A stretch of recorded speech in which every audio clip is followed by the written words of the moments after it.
اضافی غلط فہمی نمبر 3 کہتے ہیں تبلیغ جماعت والے اتنی محنت کر رہے ہیں، لوگوں کو نماز اور حق کی طرف بلا رہے ہیں، کیسے غلط ہو سکتے ہیں اور ان کو ذاتی فائدہ کیا ہے؟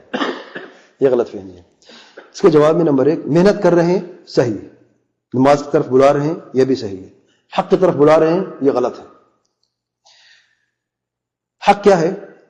وتواصوا بالحق، حق کا معنی ہے صحیح عقیدہ کو اپنانا،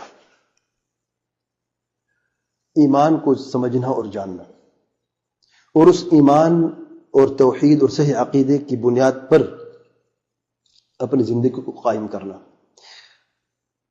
وہ میں بیان کر چکا ہوں، سیدنا عبداللہ بن مسعود کا قصہ معروف ہے، مسجد کوفہ میں جو ہوا، جب باطل پہ جمع ہوا، اگرچہ اللہ کا گھر تھا، باطل پہ جمع ہوئے تھے، انہوں نے مسجد سے نکال دیا ان کو، اور یہی لوگ تھے جو سیدنا علی کے خلاف، صحابہ کے خلاف، خوارج کے ساتھ کھڑے ہوئے تھے، ان کے صف میں کھڑے ہوئے تھے، اور صحابہ کرام کے خلاف تلوار اٹھائی، سیدنا علی کے خلاف اور صحابہ کرام کے خلاف تلوار اٹھائی۔ جب راستہ جدا ہوا صراط مستقیم سے، یاد رکھیں، تو پھر اگر جنگ کی اور لڑے اور ٹکرائے تو کس سے؟ صراط مستقیم سے۔ اگر خود صراط مستقیم پہ ہوتے تو کبھی ٹکراتے نہیں۔ یہ سب سے بڑی نشان اہل بدع کی، یاد رکھیں، ہمیشہ اہل بدع یہ اللہ تعالیٰ کی طرف سے ان کے لیے سزا ہے، بڑی سزا ہے ان کے لیے، کہ وہ ضرور ٹکراتے صراط مستقیم سے، اس لیے وہ اہل بدع ہے۔ نمبر 2،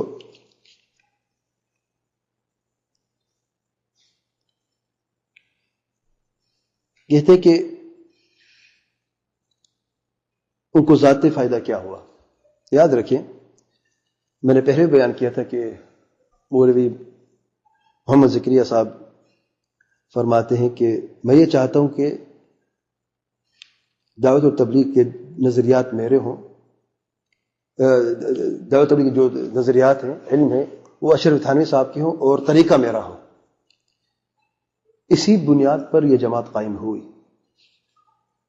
اور ان کو جو ذاتی فائدہ ہو رہا ہے وہ یہ ہے کہ لوگوں کو صوفی بنا رہے ہیں، پوری دنیا میں صوفیت کی دعوت پھیلا رہے ہیں، یہاں تک کہ سعودی عرب میں ان کے نظریات پھیل چکے ہیں، اور بعض سعودی اپنے بچے مکہ اور مدینہ سے نکال کر ریونڈ کی طرف بھیج رہے ہیں، وہاں پہ قرآن مجید کا علم حاصل کرنے کے لیے۔ کہتے ہیں، یعنی بعض لوگ یہ کہتے ہیں، بیچارے صوفی، یہ بھی صوفی ہیں، سعودی میں بھی صوفی ہیں، کہتے ہیں کہ یہاں پر تو صرف قرآن پڑھتے تھے، اب راونڈ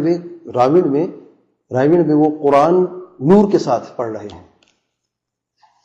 نور والا قرآن پتہ نہیں کون سا ہے، سبحان اللہ، کاش کہ قرآن کی تفسیر پڑھتے سلف صالحین سمجھ میں۔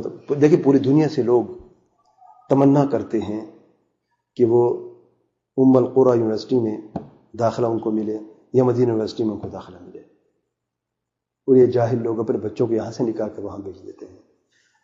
اگر قرآن مجید کا نور مکہ اور مدینہ صاحب کو نہیں مل سکتا تو اللہ کی قسم کہیں اور نہیں مل سکتا، آپ کو یاد رکھیں۔ محبت الوحی، یہ وحی کی جگہ ہے۔ اگر یہاں سے کوئی بچہ نہیں پڑھ سکتا میرے بھائی، پھر آگے وہ نہیں پڑھ سکتا۔ میں یہ نہیں کہہ رہا کہ دنیا پوری میں کوئی علم نہیں ہے، میں یہ کہہ رہا ہوں کہ یہاں سے جو نکل کے جاتے ہیں اسے اللہ تعالیٰ توفیق پھر نہیں دیتا۔ اپنے بچوں کو صوفی بنا رہے ہیں، اور قرآن کا نور کے بارے میں کہتے ہیں باطنی علم ان کو آ جاتا ہے، فیض حاصل کرنے جا رہے ہیں۔ پوچھیں ذرا عربیوں سے فیض ہوتا کیا ہے؟ فیض لفظ عربی کا ہے، کہاں سے آئے؟ یہ فیض لفظ جو ہے، فیوض جو ہیں، یہ صوفیوں کے الفاظ ہیں، یہ بیچارے کب سے ان سے واقف ہوئے، لیکن دیکھیں دعوت ہوئی، دعوت و تبلیغ، یعنی یہ ان کے لیے کم فائدہ ہے۔ تو جو لوگ کہتے ہیں ان کو ذاتی فائدہ نہیں، ذاتی فائدہ تو ہے۔ چوتھے نمبر پہ ان کی معروف بات کہتے ہیں، ہماری جو راستہ ہے وہ سفینہ نوح علیہ السلام ہے، نوح علیہ السلام کی کشتی ہے، جو سوار ہوگا کامیاب ہوگا، اور جو سوار ہے وہ ناکام ہے۔ لوگوں کو سوار کر رہے ہیں اپنے سفینہ نوح میں، یعنی جو لوگ ان کے آراء اور افکار کو اپناتے ہیں وہ حق پر ہیں، اور وہ کامیاب ہیں، اور جو ان کے نظریات اور افکار کو نہیں اپناتے وہ ناکام ہیں۔ اور 5ویں نمبر پہ میں نے پہلے بھی بات کی، اکثر تبلیغی حضرات خود اس حقیقت سے غافل ہیں، جیسے کہ میں نے پہلے بیان کیا کہ تبلیغی جماعت کا بنیادی مشن ہے کہ لوگوں کو تصوف کی طرف بلایا جائے۔ اگر بات قرآن و سنت کی ہوتی، سلف صالحین صحابہ کرام کے منہج کی طرف بلانا ہوتا تو ہماروں سے کبھی جھگڑے نہ ہوتا۔ ہمارا تو یہی مطالبہ ہے، ہم سے یہی گزارش بار بار کر رہے ہیں کہ جو آپ کا دعویٰ ہے حقیقتاً وہ ثابت کر کے دکھاؤ۔ بس دعویٰ تو یہی سب کا، قرآن اور سنت اور صحابہ کرام، قرآن اور سنت اور صحابہ کرام، اہل سنت و جماعت جتنے بھی گروہ ہیں، خوارج بھی یہی کہتے ہیں،